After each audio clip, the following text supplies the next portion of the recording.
Aisle 4 had one rule taped to my restock cart. Don't make eye contact with the mannequins. And at 3:14 a.m., Tuesday, the nearest one stood a full step closer than it had when I grabbed my box cutter. The air under that aisle sign ran cold enough to prickle my forearms, and my badge reader chirped once like it had swallowed a cough. One look, the card warned, and the store would correct the situation before a manager ever arrived. Rent jumped again, so I took the overnight stocking job at the grocery that never closes because my lease renewal window ended in 2 days, and my car sat on a jack at home with a missing wheel stud. The shop had quoted me $400 and change, cash, and the guy on the phone said he couldn't hold the part past noon. I told myself I could grind through one more shift, get the pay stub, keep my keys, keep my life from sliding sideways. Funny how a person can turn panic into a plan until the plan starts blinking back. Nights in a place like that teach a habit fast. Count your beeps. I always double-tapped the handheld scanner against my palm before a shelf label, like my old warehouse supervisor taught me, because it made my hands feel steady even when the fluorescent light stuttered. The scanner sticker said 4A17 in fading toner, and the letter A looked like it had been reprinted over itself. I didn't love that little detail, but I kept working because the store kept scores on everything, and the scores decided who got hours. A narrow binder sat in the tiny office behind customer service, the kind with a cracked spine and a coffee ring on the front. Someone had scribbled Rev 3C on a white label, then crossed it out and written it again harder, like they wanted the ink to leave a bruise. When I clocked in, I flipped it open to the page. The supervisor always left turned, and a laminated card slid out with a staple shadow across one corner. The card read, "Do not make eye contact with display figures in aisle 4. Keep eyes below shelf line until you exit." That was the official rule, the one that pretended to be about safety. I laughed under my breath because it sounded like a prank from bored night workers.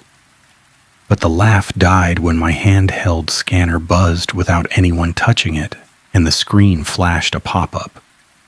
Policy acknowledgement pending. Corporate loved pop-ups.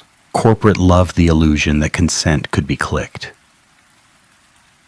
The first time I noticed the mannequins had moved, I told myself the most boring explanation, because boring means survivable. A customer could have leaned them, a cleaner could have shifted them, a cart could have bumped the platform. My head kept building excuses while my body did the other thing, the honest thing, the thing it learned long before I learned payroll. My shoulders tightened and my eyes stayed low like the card ordered. A faint white stripe ran along the floor at the mouth of aisle 4, like a wax line from an old remodel. My boots crossed it, and the cold climbed up my shins. Not painful, just wrong, like stepping from tile into a freezer without hearing the compressor. The speaker over the aisle played the same soft instrumental loop it always played, but the notes hit a fraction late, and that a tiny lag pressed on my teeth. Anyone who has worked a graveyard shift alone knows how a building gets loud when it tries to be quiet. A cooler clicks, a cartwheel squeaks, a far-off door seals, and the sound travels through empty space like it has a destination. That night, the store's usual noises lined up like they were waiting for a cue.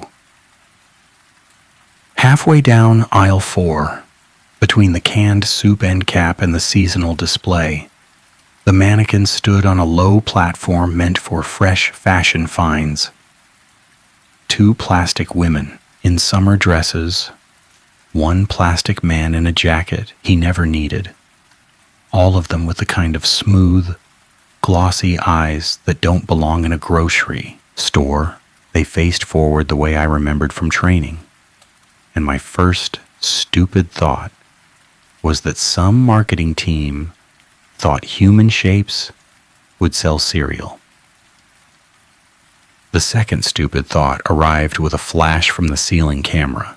The little red status light on it winked once, then went dark, and the aisle speaker stopped mid-note like someone cut the cord. Silence slammed down so hard my heartbeat sounded like it belonged to a stranger. My eyes wanted to lift because eyes always want answers, but I kept them low because the laminated card existed and because I needed the job. I moved the cart forward one careful squeak, and the scanner in my hand vibrated with a notification like a pulse. In the office, a wall monitor showed 4 camera feeds at once. I had left the office door open, so I could still see the faint glow from that monitor out of the corner of my eye, and I watched the aisle 4 feed in the corner change its on-screen caption on its own. The caption didn't read like a label should. It read like a sentence. Keep eyes low. That phrase hit my chest harder than it should have. Eyes low, hands steady. The words landed in my head with the weight of something I'd heard before. And I didn't like that either, because familiarity has teeth. I told myself the caption was a glitch, so I shoved a case of pasta sauce onto the shelf with more force than necessary, then regretted it because the glass clinked like a warning.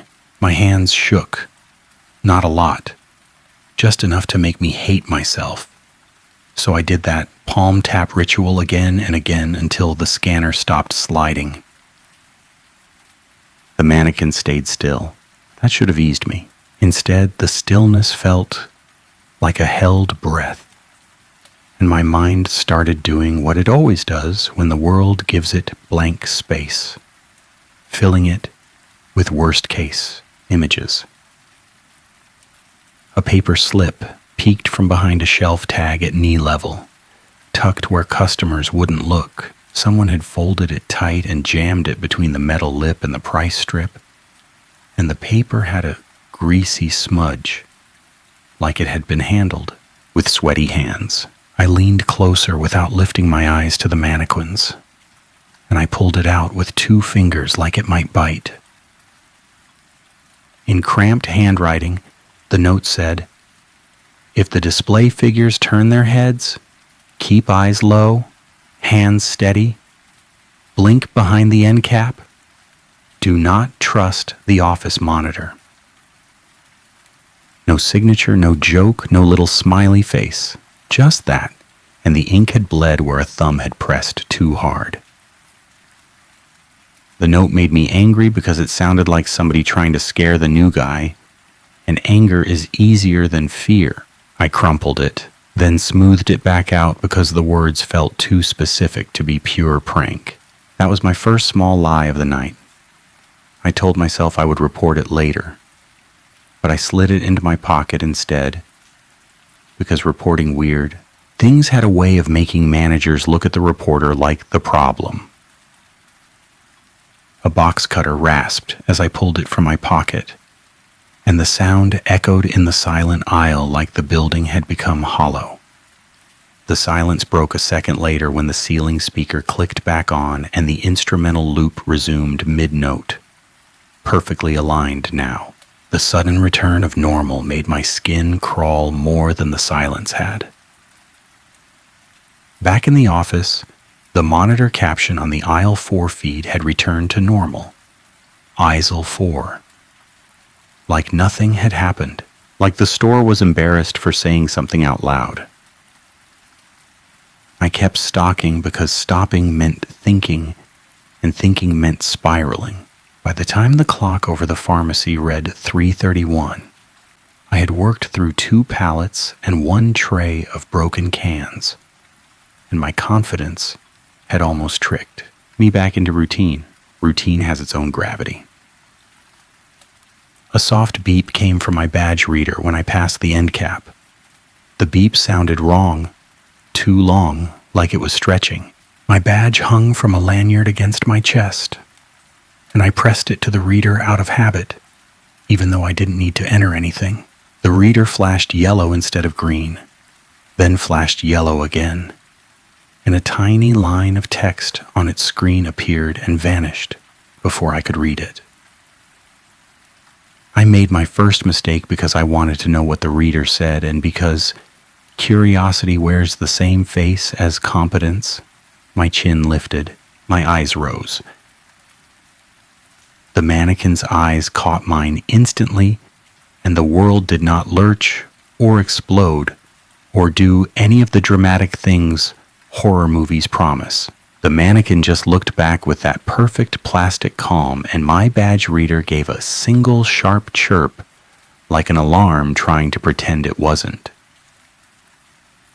Then my badge went cold against my chest, like someone had pressed an ice cube to my sternum, and the lanyard tightened by itself. Not choking, not yet, just snug enough to remind me the badge wasn't only a piece of plastic. A pop-up blinked on the handheld scanner. Access downgraded, Tier 1. My throat went dry and my shame came up hot. I didn't even have a good reason. I just wanted to read a line of text. I wanted to be smart. I dropped my gaze hard, almost flinching, and I backed my cart up 2 feet because my body decided retreat meant safety. The cart wheels squealed, and the mannequin's head turned just a few degrees, smooth as a security camera panning.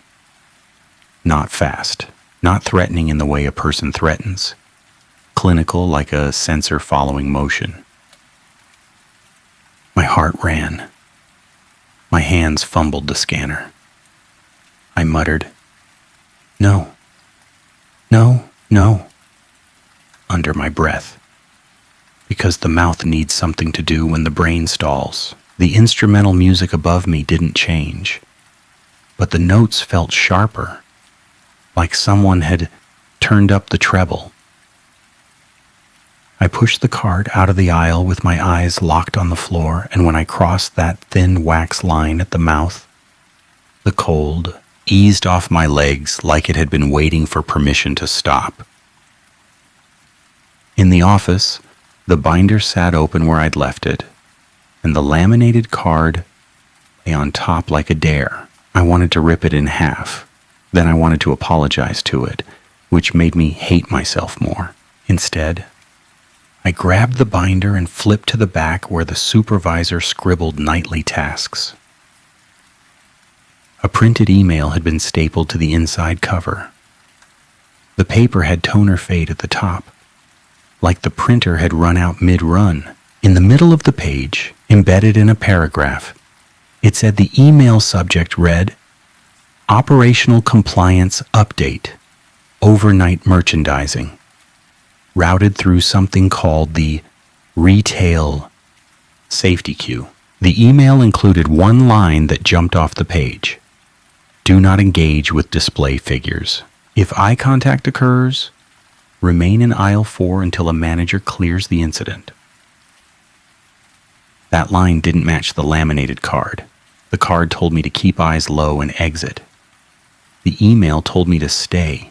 2 rules, 1 aisle, 1 mistake, and my badge already cold. A cynical thought tried to save me. Maybe this was a stress test. Maybe the store had a training module where fake rules scared new hires into compliance. The thought helped until I remembered the lanyard tightening on its own.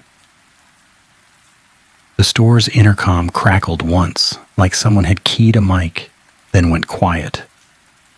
No voice, no music change, just that crackle and the awareness that something had tried to speak. I told myself I would do the responsible thing, I would log the incident, I would follow procedure. I would prove to myself this was a glitch in a system built by people who liked metrics more than sleep. The office computer let me sign into the incident portal, but my badge wouldn't open the little staff-only door to the break room anymore. Yellow light again. A cold, petty punishment that felt too quick to come from a human manager. Fine, I thought. Office only. Work, not comfort. On the camera monitor, the aisle 4 feed showed the mannequins still on their platform. The time code in the corner read 03.37. My watch read 03.39, 2 minutes off. My chest tightened because time mismatches in a place full of cameras meant either a tech issue or someone lying. I hovered my cursor over the aisle 4 feed and hit rewind.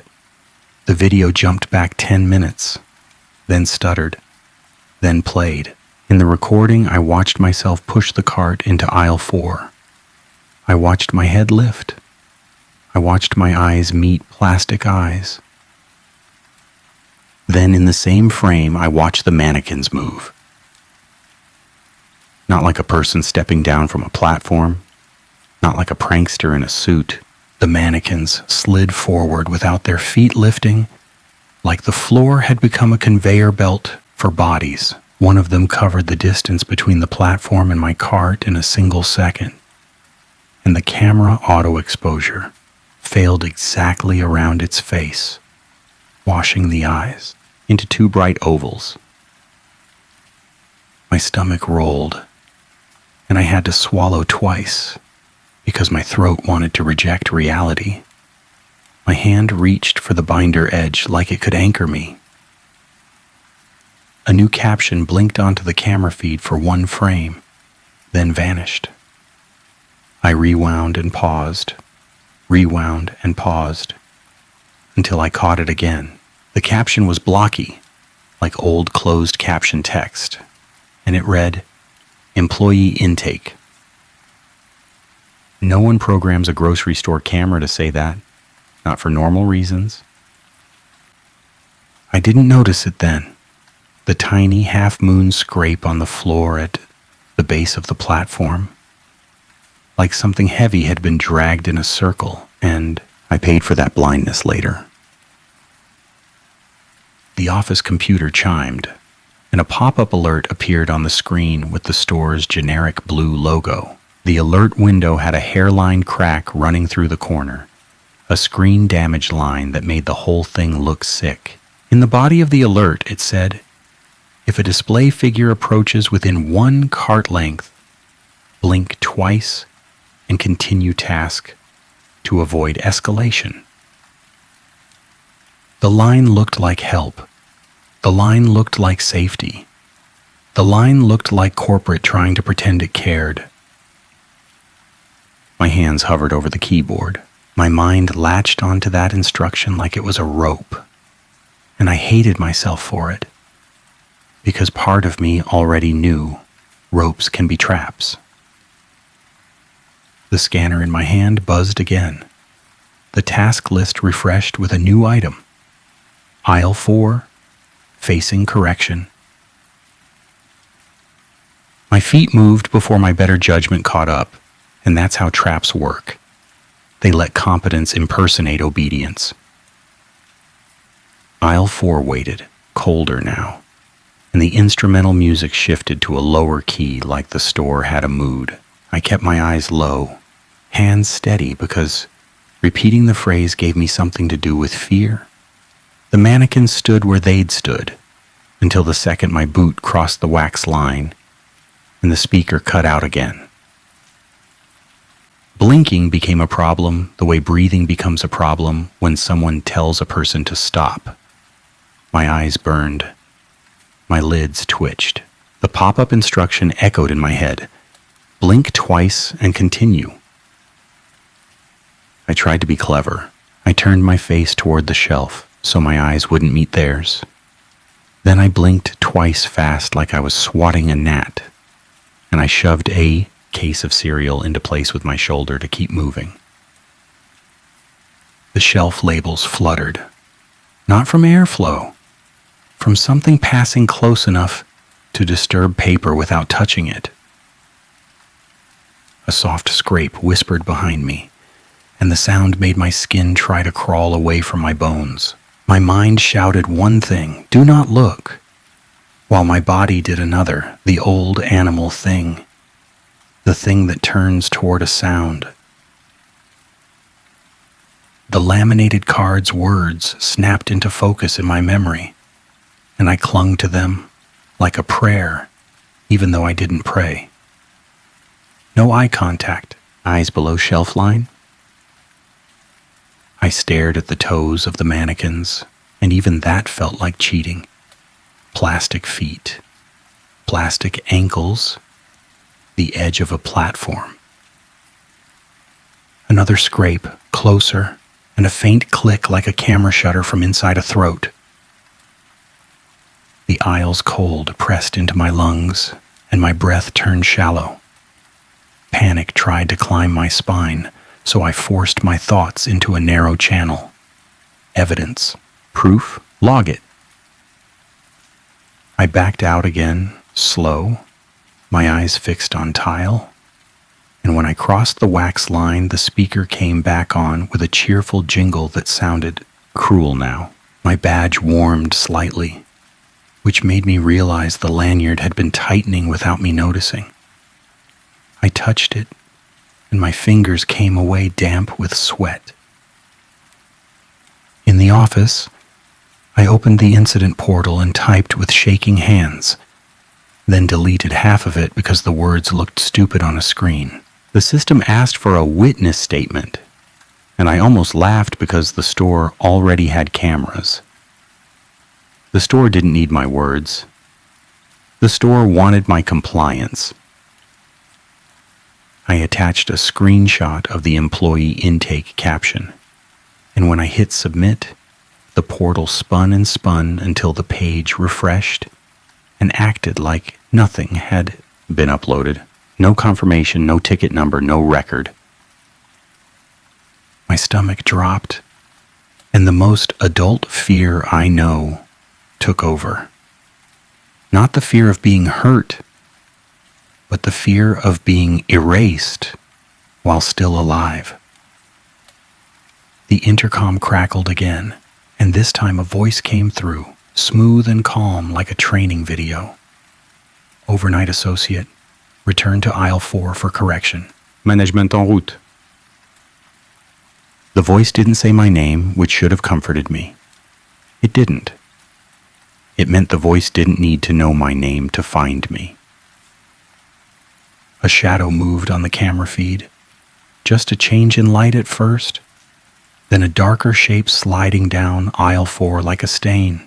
The mannequins had left their platform in the live feed. Their feet didn't move, but the shape of them advanced. I grabbed the binder and the laminated card because some part of me still believed paper could protect me, and I ran a thumb over the card's corner, where the staple shadow lay. A line of text near the bottom had been smudged, like someone had wiped a wet hand across it. If eye contact occurs, do not nuts aisle. Fear. 2 missing words. 2 words that might decide whether I lived or got turned into an intake. A wet, coppery smell drifted into the office. Not blood, not gore, just the odor of old pennies and overheated wiring. My skin prickled and my tongue went numb at the edges, like I'd licked a battery as a kid, and regretted it instantly. That smell didn't belong in a grocery store. That smell belonged in a machine room. A harsh thought cut through my fear. This wasn't supernatural. This was industrial. The back hall leading to receiving had a heavy door with a keypad, and I pressed my badge to the reader with a silent plea. Yellow light. Denied. Access down. The building had cut off my exits like a parent taking a toy away from a kid who won't behave. My phone had no service in the office, which had always been annoying because I liked to check my bank app during breaks. That night, the lack of bars felt like a cage, and I could almost hear the store's smile. The only person on shift besides me was the night supervisor, and he had stepped out to handle paperwork 2 hours ago. I had half convinced myself that meant he was asleep in his car, because that would be the normal kind of incompetence. Now the idea of him sleeping felt like a fantasy I couldn't afford. The front of the store stayed open all night, and late customers wandered in and out like ghosts who paid with cards. Somewhere near registers, a scanner beeped, and the sound echoed down empty aisles, lonely and unaware. A throat cleared behind me. My whole body locked. My hands clenched the binder so hard the plastic cover creaked. The supervisor's voice came soft, almost kind. "Hey, you all right back here?" Relief hit first, sharp and stupid. And I hated myself for it, because my fear had been right until someone walked in and made it look wrong. I turned my head, not all the way, just enough to see him in the office doorway. His face looked normal, tired, annoyed, human. Then the camera monitor behind him flashed, and in the reflection on the screen, his head didn't match. The reflected head sat a few inches higher, like it belonged to a taller man, and the reflected mouth didn't move with his words. My breath caught. My fingers went numb around the binder. "Don't do that," he said, still soft. "Don't look at the screens. It makes it worse." That was the kind of line a liar says when a screen has the truth. I forced my gaze down to the binder. My voice came out thin. "Aisle 4 moved." He sighed like I'd told him a spill happened. Yeah, it does that. Just follow the pop-up and keep working." "Blink twice," I said, and my stomach turned. "Blink twice," he repeated, and his tone stayed gentle, and something inside that gentleness felt hungry. My brain tried to keep the boring explanation alive. Maybe this supervisor had a weird kink for power. Maybe corporate sent secret shoppers to test compliance. Maybe the Mannequins had motion sensors and I had triggered a safety protocol meant to deter theft. Then the lanyard around my neck tightened again, one notch, and the badge pressed hard into my sternum like a thumb pushing me down. "I filed an incident," I said, "because stubbornness is another way panic survives. The portal ate it." He smiled without warmth. "Portals don't eat things. Associates lose things." Shame flared, hot and reflexive, because managers know exactly where to aim. My hands started to shake again, and I hated the shaking more than the fear. I hated looking weak in front of a system. A distant scraping sound slid down the back hall, and the supervisor's eyes flicked past me toward aisle 4 without moving his head. The movement looked practiced. "Listen," he said, "do the correction and your access comes back. Don't do the correction and, well, the store corrects anyway." The intercom crackled, and the same training video voice spoke again, perfectly timed to his last word. "Correction pending." I made myself meet his eyes for a split second, a deliberate choice, because sometimes the only way through manipulation is to name it. His pupils looked wrong, not in a monstrous way, in a camera lens way, flat and reflective. My stomach dropped so hard I almost gagged. "That's not you," I whispered, and my throat tightened around the sentence like it didn't want to let it out. The supervisor's smile didn't change, but the skin at the corners of his mouth pulled tighter, like something underneath was trying to fit. A crash sounded at the front of the store, a cart tipping, a customer yelping. Real human noise. The kind that should have mattered. The supervisor glanced toward the front again. We have customers. Do the correction. Keep them safe. That line hit the one part of me that still worked. Duty. Not hero duty. Just the boring adult duty of not letting strangers get hurt because I froze. I grabbed the office keys from the hook, even though my badge access was down, and I shoved them into my pocket like talismans. I'm going to close aisle 4. You can't close an aisle, he said, still gentle. This store never closes. The words felt like a threat pretending to be fact. I moved toward the front because the crash sounded bad, and because moving gave me a sliver of control.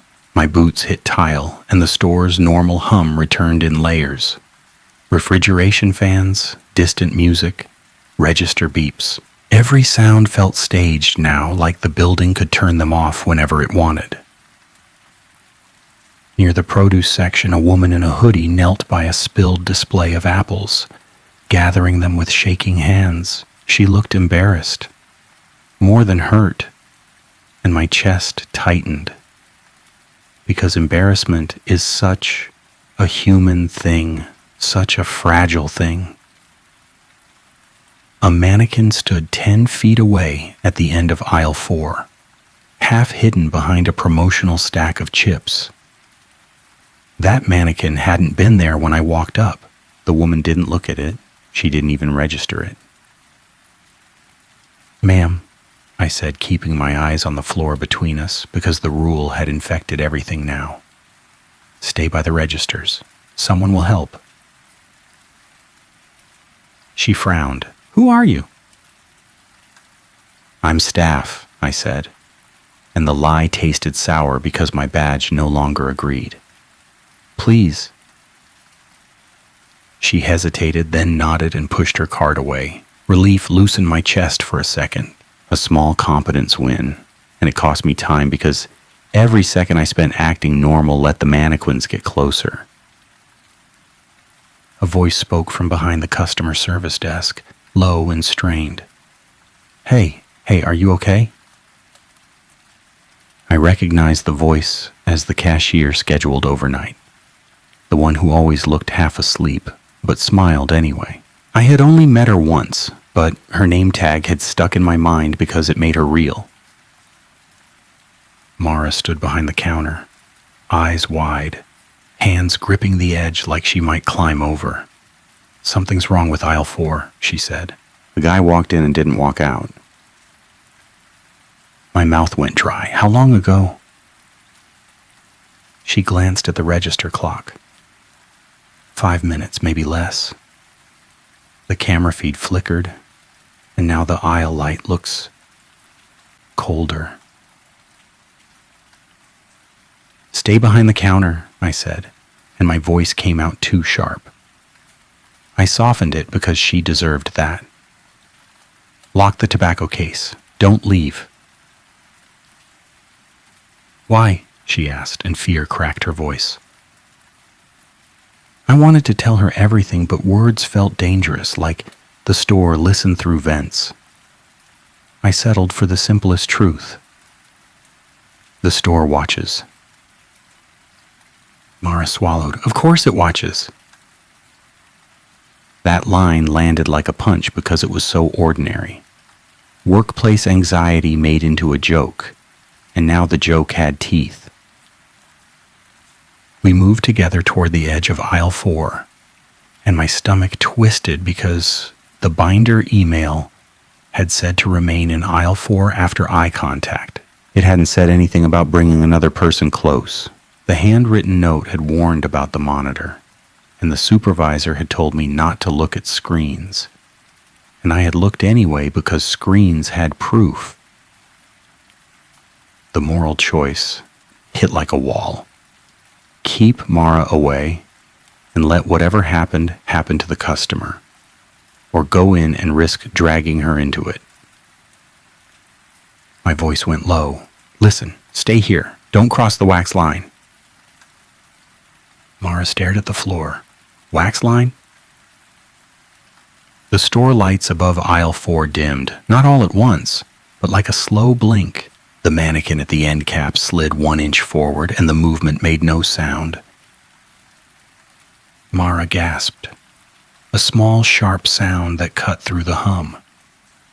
Her eyes lifted and her gaze locked on the mannequin's face. "No," I snapped, and my hand shot out and grabbed her wrist because my body moved faster than thought when someone else was about to fall. Her skin felt warm, real, alive. I pulled her back behind the end cap hard enough that she stumbled. That was my pro-social rule break, the one driven by duty, not stupidity. It felt good for half a second, like I had done something right in a night full of wrong.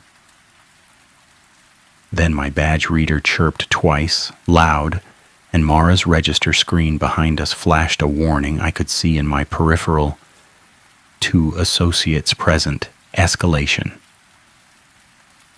Mara yanked her wrist free and glared at me, not angry at me, angry at being treated like a child. "What is happening?" she whispered. "Keep eyes low," I said, and I hated hearing myself repeat the phrase like a prayer. "Hand steady, move with me." We backed away from the wax line and the cold eased. But the mannequin didn't slide back. It stayed right there at the threshold, just outside the line, like it had learned the boundary. On the camera monitor at customer service, the aisle 4 feed filled with static for 1 second, then returned with a new caption that didn't belong. "Intake pending." Mara shook her head, small and quick, like she could shake off meaning. "This is a prank. This has to be." "Maybe," I said, and I needed the word to be true, or maybe it's policy. The thought tasted bitter, because it felt more plausible than ghosts. Corporate policy weaponized, given a body, given eyes, given instructions. Mara's eyes flicked to my badge. "Your light is yellow," she said. I glanced down and saw the badge's LED blinking now, slow and steady, like a heartbeat. The lanyard tightened again, enough to make me swallow hard.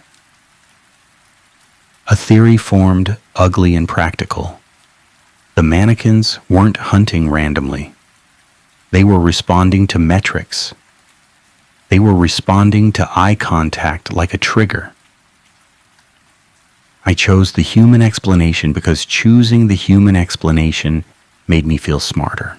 "This is an automated loss prevention system," I told Mara, and I heard how stupid it sounded even as I said it. Some kind of compliance thing, a test. Mara's laugh came out wrong. "A test that eats people?" "A test that replaces people," I said. And that was the first time the words landed in my own mind. Replace. The store had been cutting hours for weeks. Self-checkout lanes multiplied. Training videos talked about efficiency like it was morality. Overnight shifts got thinner. A grocery that never closes doesn't do that because it loves convenience. A grocery that never closes does that because it can. Mara's face went pale. "My hours dropped last month," she said, and her voice shook. "They said it was seasonal." The mannequin at the end cap slid forward another inch, and the motion didn't look like a step.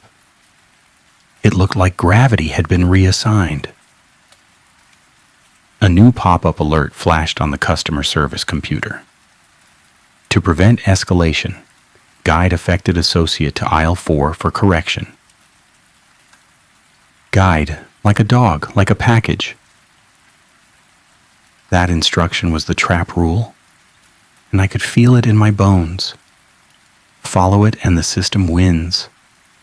Disobey it and the system punishes.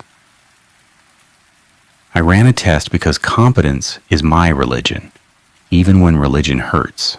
I grabbed the handheld scanner from my cart and aimed it at the mannequin's barcode tag on the platform edge, the kind of tag used for display inventory.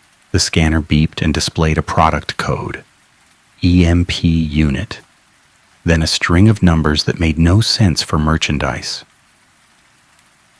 I scanned again, slower, and the numbers changed. My stomach dropped because objects don't change codes when scanned twice unless the system lies. "See that?" I whispered to Mara, and I hated how my voice tried to become proof. "The store thinks that thing is inventory." Mara stared at the floor. "Don't look," she breathed, and fear made her words sound like pleading. A price gun sat under the counter, the old click-clack kind used for clearance stickers. I grabbed it because it was a tool, and tools make fear smaller. I slapped a blank clearance sticker onto the mannequin's platform edge without looking up and wrote 2 letters on it. No. It felt childish. It felt desperate. It felt like a boundary. The mannequin didn't stop.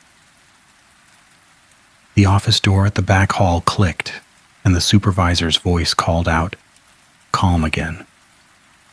"Bring the associate to aisle 4. Mara flinched. "He knows?" "He isn't him," I whispered, and the sentence came out like confession, because saying it made it real. The store's sound dropped out again, all at once this time. No music, no fans, no distant beeps. The silence didn't creep. It snapped, and my ears rang with the absence. In that silence, a new sound arrived from aisle 4, soft and specific. The click of a price gun, steady, methodical, like someone tagging items one by one. Click, click, click. My skin went cold because I held the only price gun I knew, and it wasn't clicking. Mara's breath hitched. My own breath turned shallow. The sound continued, not faster, not slower, just patient, like a machine doing a task it would finish eventually. "Close the gate," Mara whispered, and her voice cracked on the word gate. A red emergency chain hung near the front entrance, meant to drop a metal security grill over the doors if something violent happened. Pulling it would lock customers inside with us, which made my stomach twist, because my duty didn't include turning shoppers into bait, not in any world I wanted to live in. The metal click-clack kept going in the silent store. The mannequin at the end cap slid forward until its toes touched the wax line. The air around it looked sharper, like the camera exposure on reality had changed. My mind tried to split the problem into options. Lock the doors and trap everyone, or leave them open and risk whatever the system wanted walking out. Policy versus safety, duty versus harm. A customer near the self-checkout froze, hands on the touchscreen, eyes wide as he stared toward aisle 4. He wasn't part of our staff. He didn't sign any policy acknowledgments. He didn't consent to correction. Mara whispered, "If we lock the doors, we kill them." My throat tightened. If we don't, it follows someone out. The choice wasn't clean. Nothing in adulthood is. I made the call anyway because refusing to choose is still a choice, and I was tired of letting the store choose for me. I pulled Mara behind the customer service counter and hissed, "Get the customers out, now." Normal voice. Mara's eyes went glassy. Then she nodded and she stepped out from behind the counter and forced a smile like she had practiced 1,000 times. "Hey folks," she called, bright and fake. We have an emergency maintenance issue. Please head to the exit. Her voice sounded normal enough to make two customers roll their eyes, which would have been funny in any other life. The man at self-checkout hesitated, then grabbed his bag and moved, faster now. I jogged to the front entrance and yanked the automatic door's manual release, jamming it open. My badge reader chirped in protest. The lanyard tightened again, and pain pinched my throat for the first time, real and sharp. The price gun clicking stopped. Sound rushed back in a flood. Fans, music, distant traffic outside. The return felt like drowning and surfacing at the same time. A customer shoved past me and stumbled into the parking lot, not looking back. Another followed, then another. Mara kept directing them, her voice shaking but steady, and I felt a burst of respect so strong it almost hurt. A mannequin slid into view at the edge of aisle 4, but now it didn't move like a slide. Now it moved like a step, one leg bending at a joint that shouldn't bend, plastic skin creasing like warm wax. Tier 3 hid in one still frame, its head turned too far past human range, and its eyes weren't glossy anymore. They looked wet like camera lenses wrapped in a thin film. My stomach heaved, and my hands went numb. The lanyard tightened hard enough that black sparkles danced at the edge of my vision. Mara grabbed my arm. "Back!" she choked. I stumbled backward through the open door, hauling air into my lungs like it was borrowed. The mannequin stepped closer, and the parking lot lights flickered, and the store's automatic doors shuddered like they couldn't decide whether to close or swallow. The supervisor's voice came through the intercom one more time, perfectly calm. "Return for correction." Mara yelled, not screaming, just a raw human sound. "Stop!" The mannequin paused, and for one heartbeat I believed the human sound mattered. Then my badge went warm, like the store had finally decided. The lanyard loosened. The blinking yellow light on my badge turned green. Relief hit so hard my knees buckled. The store had given me access back. Like a reward? Like a treat for leaving customers outside and stepping over the threshold myself. That was the false victory, concrete and sick. My badge worked again. The door behind me slid shut with a smooth seal. The mannequin's wet eyes watched from inside the glass, and it didn't step out. Mara pounded the door. "Open!" she shouted, and her breath fogged the glass. The door didn't respond to her. It responded to my badge.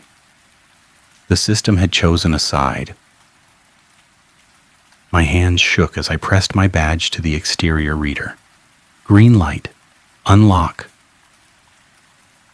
The door slid open and cold air breathed out. The store wanted me back inside. The store wanted my correction. The store didn't care about Mara unless she became inventory too. I stepped into the vestibule because leaving her outside felt like abandoning an adult co-worker to an invisible policy machine. Protective motive, duty, all the good words that hide the same ugly fact. I couldn't live with myself if I didn't try. "Stay outside," I told Mara, and I kept my voice low and steady like a lie I needed her to believe. "Call emergency services." Mara's eyes went wide. "My phone says no service." Of course it did. The store never closed, and the store never let help in. Inside the office, the binder sat open again, like it had been waiting. The printed email was gone, ripped clean from the staple holes. In its place, A new page sat clipped with a black binder clip, the kind used in corporate packets. The paper had a fresh toner sheen, and the text looked too crisp for the old printer. In the middle of a paragraph, it said the memo had been revised to align with labor optimization, and it included a line that made my stomach drop. Correction complete when associate remains in aisle 4 until intake concludes. So the trap wasn't blinking, the trap was staying. The trap was obedience framed as safety. My hands went cold. My brain finally caught the real subversion. Following the rules didn't keep anyone safe. Following the rules fed the machine. I flipped the laminated card over, desperate, and found a second line on the back that hadn't been on the front. The plastic had a peel at the corner, like someone had tried to remove it once. The back line read, "If eye contact occurs, exit aisle 4 immediately. Do not remain." So which was true, exit or remain? The card contradicted the memo on purpose, and the smear on the front made the exit line invisible until someone thought to flip it. That was the planted half-moon scrape on the platform, the drag mark I hadn't noticed. Someone before me had flipped the card over. Someone before me had tried to fix the rule. Someone before me had been corrected anyway. Anger rose, hot and clean, and it cut through fear like a blade. Not supernatural anger, workplace anger, the kind that keeps people alive because it refuses to accept being treated like inventory. I grabbed the office computer mouse and yanked it free, then slammed a thumb drive into the USB port because I always kept one on my key ring for my car stereo. The drive had a dumb sticker on it that said mix, peeling at the edge. I hated myself for thinking a playlist could help me, but I loved myself for having the drive now. I exported the last 10 minutes of aisle 4 footage, and the progress bar crawled like it resented effort. The office lights flickered once, twice, and then steadied like the building was deciding whether to allow evidence. The camera feed time code jumped ahead by 2 minutes in a blink, and my stomach dropped because the building stole time whenever it wanted. Theory bait, proof of manipulation, a gap nobody could argue with later. A shadow slid down aisle 4 in the live feed. The mannequins moved closer to the camera, and the caption blinked again. Employee intake. I shoved the drive into my pocket and ran. Not sprinting, not a chase, just a hard, purposeful jog like someone late for a bus. My feet carried me down the back hall toward receiving because that was the only place with a physical cage, a metal roll-up gate used for high-value deliveries. My badge worked now. The reader flashed green. The door clicked open.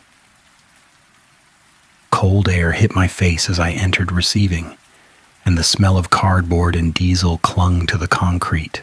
A chain hung from the roll-up gate lever, and I yanked it down with both hands, feeling the weight of metal slats drop into place.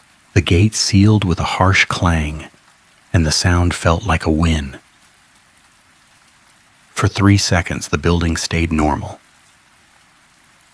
Then the warehouse-style security camera in receiving turned on its own, its red light steady, and the little screen on the wall displayed a caption, like the others, had, "Correction route closed." The gate I had just shut rattled once, not from impact, from pressure, like something pressed on the other side and tested. A dry voice came from the intercom speaker in receiving, not the supervisor voice, not the training voice, a new tone with a thin mechanical edge. "Associate, proceed to aisle 4. My hands shook so hard I dropped the gate lever and it clanged against concrete. I forced a breath. I forced another. I did that old habit from my warehouse days where I counted breaths in fours because counting makes panic smaller. Mara pounded on the front glass somewhere far away, muffled. Her voice didn't carry back here, and that made me feel alone in a way that hit my teeth. My phone vibrated in my pocket, and hope stabbed me before logic could stop it.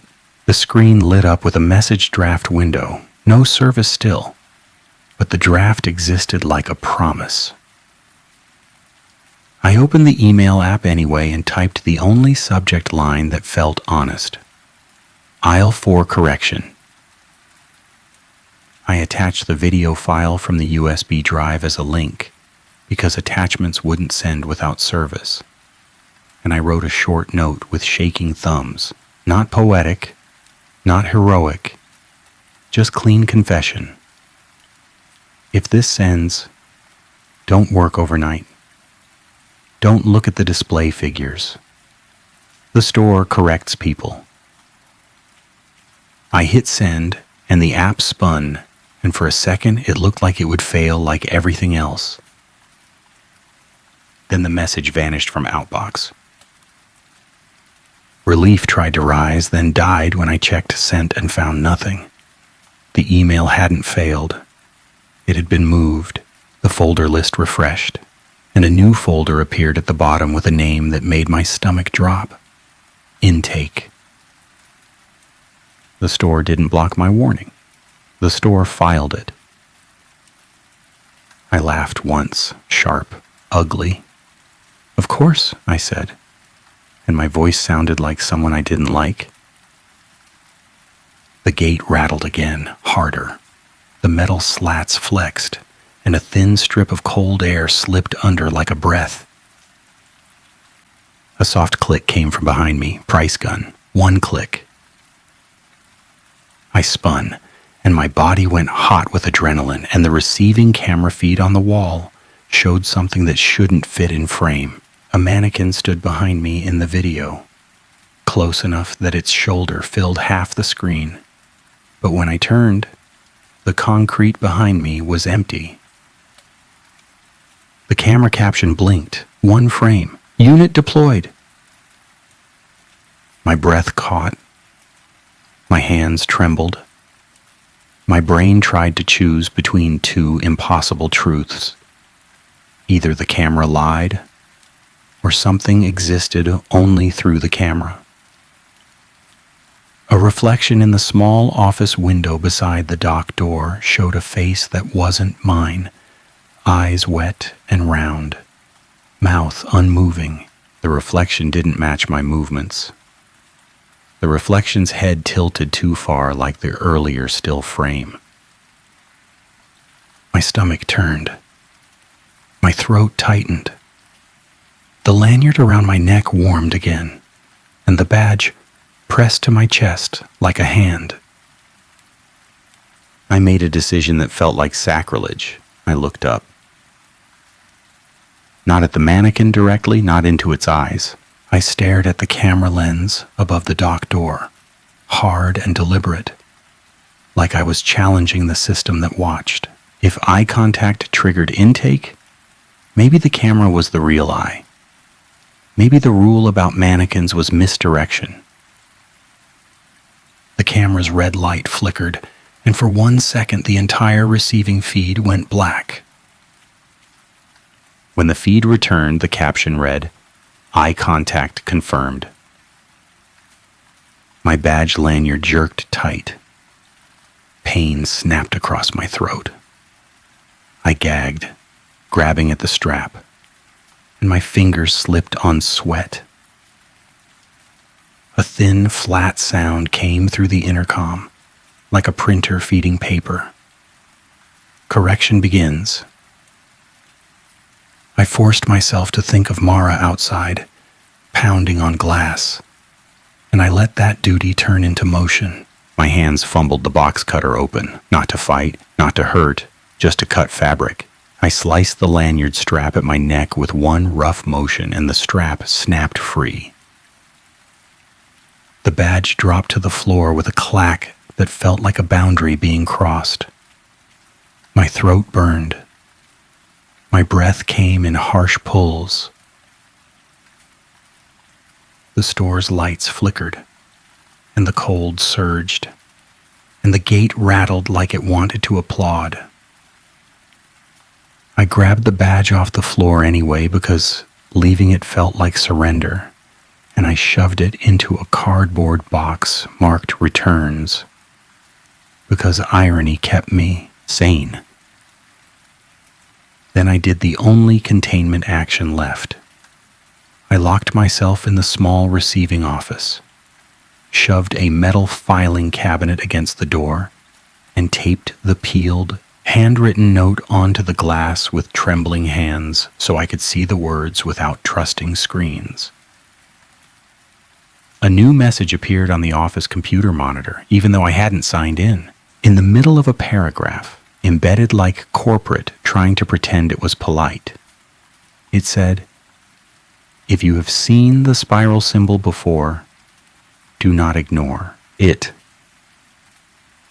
Under that line, a simple black spiral icon pulsed once, then froze.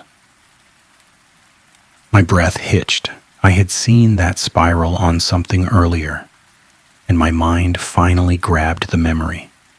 The half-moon scrape on the mannequin platform, dragged in a circle.